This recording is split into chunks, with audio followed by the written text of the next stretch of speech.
Well, I lived in Dunedin, which is really close to Aramoana at the time that the massacre happened. What I remember is the surreal feeling of kind of walking outside and, looking up at the beautiful blue sky that there was that day and thinking, how could this be? How could just a few kilometres down the road there be a gunman on the loose in my town? Yeah, probably for that price. Oh, here we are, David Gray. Winchester or Remington, probably top of the range, but Top dollar too, eh? The choice for me wasn't, do I think a film like this should be made? It was, if this film is going to be made, do I trust myself to be the director of it? And I guess I did. Because which I'd be quite comfortable with. We go from go through from Matt, take the gun shop owner, go back to Matt. Okay. I'd heard a couple of times that someone was thinking of making a film, not the current filmmaker, but someone else, and I thought, if it's going to be made, isn't it better to be on side and help where you can and try and influence the way it's going to be made so it's not too sensational, that they respect people's dignity and the hurt that they've all suffered.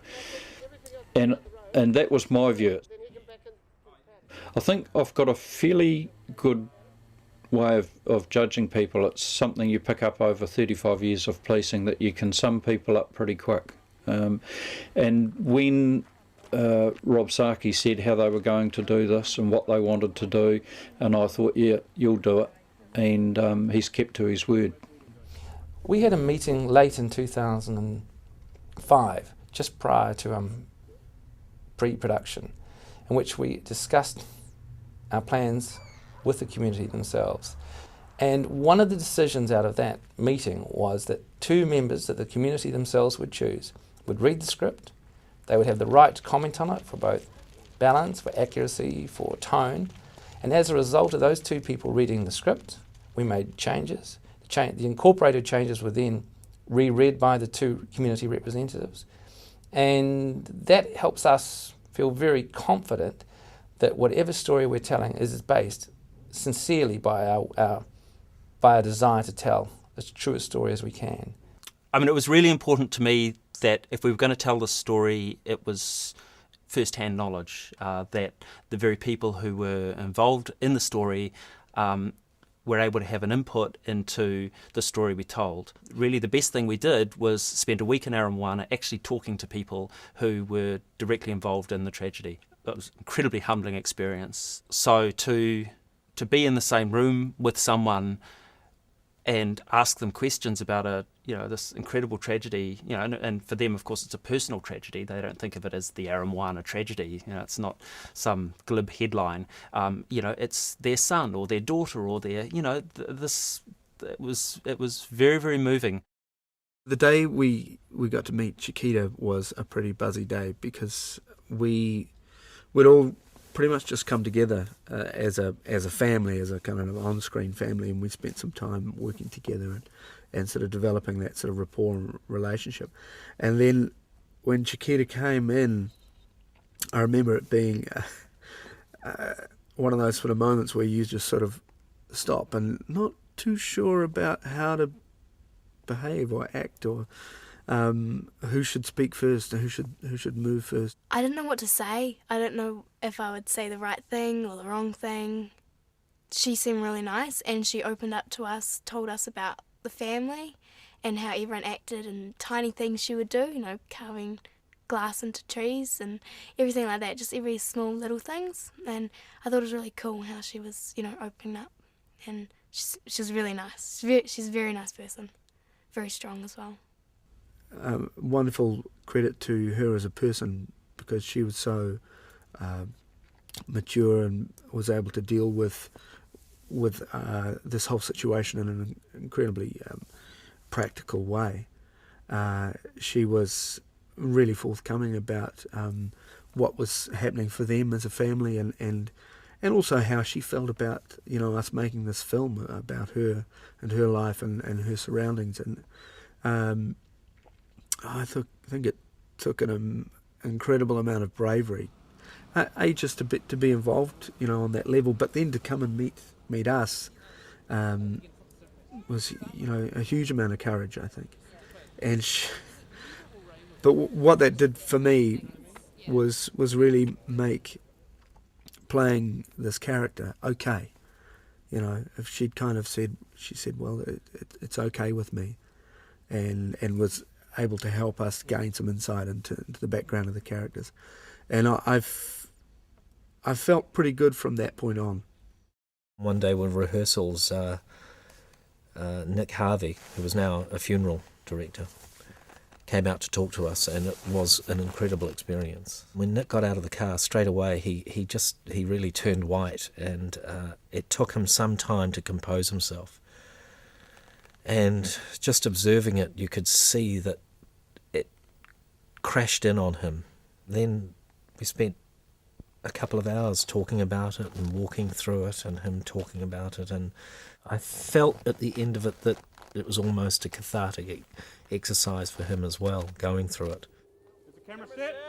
And flames up, please. And action.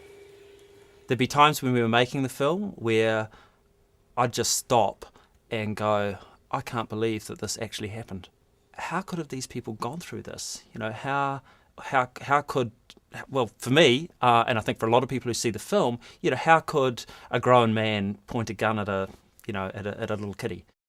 This was, without a doubt, the heaviest film I've ever done, and I certainly don't want to go through an experience like that again, because it was more real than, obviously, than any other film. It wasn't just a film, it was real, and it was very, very difficult for me, more difficult for Matt.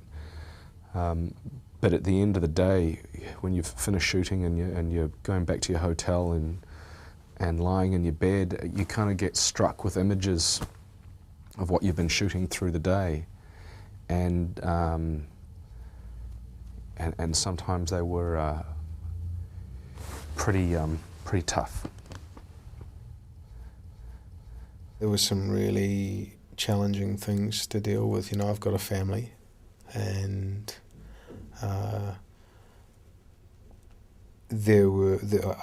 obviously there are parts of the film that challenge that on every level. If you imagine for a second that it's your own family, you know, everything comes out. I find it very hopeful material in the end, because what it's about is, oh, I'm going to cry, is about extremely ordinary people coping in an extraordinary situation. And I find that really, you know, it gives me heart, because I see the way that they coped, and they did cope extraordinarily. And it makes me think, well, maybe that's how I'd cope. One of the people most closely concerned, and I've lost someone there, said, in this tone of puzzlement and regret, somehow we didn't do enough, she said, about looking after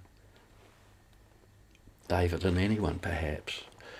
And you know, but that's also that sort of generosity after the depth and devastation of the experience that says, you know, we need to know about this. And I think that Aramoana is at least in part about that too.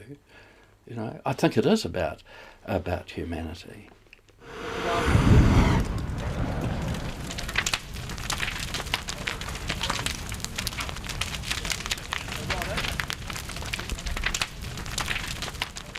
I think this tragedy kind of highlighted the fact that, you know, we were sort of living in this bubble, and it burst on that day.